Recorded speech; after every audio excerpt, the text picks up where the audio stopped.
My name is Amanda Ewing. I use she, her. I am the Director of Diversity and Inclusion for Michigan Dining, and I am the event organizer behind Food is Resistance. The MLK Symposium Food is Resistance event is an opportunity for us to feature Michigan Dining frontline team members. The Food is Resistance event gives them an opportunity to put their menu and their identities and their creativity forwarded first.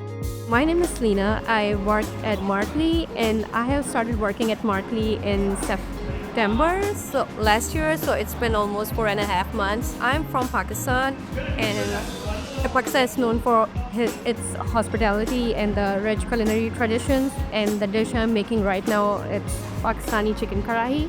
Pakistani food, it's a mix of different flavors, and it reflects the Martin Luther King Day too, how diversity can come together to create something great. Dr. King also believed that people from different cultural backgrounds can come together and unite for justice and equality.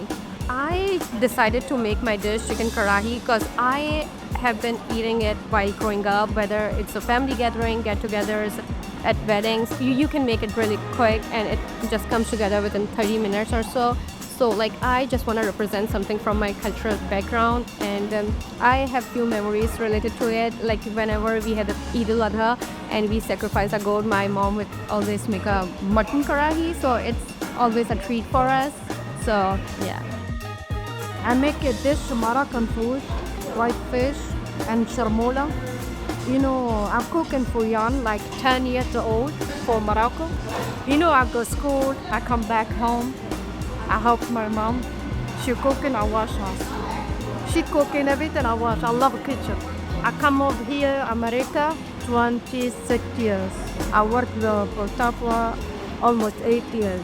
I cooking everything. I cooking dish Moroccan food. I make bread.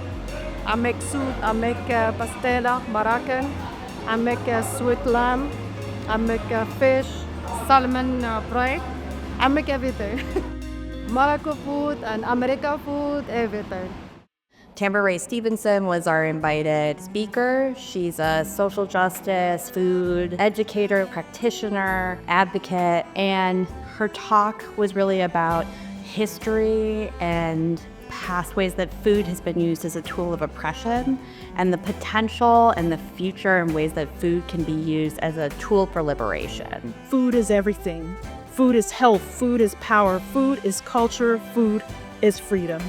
You are not just feeding people, but you are planting seeds of a movement that will grow into something extraordinary. So here's to you, the food visionaries, the system change makers, the meal healers, the culinary change makers. Keep creating, keep growing, and above all, keep believing. Thank you.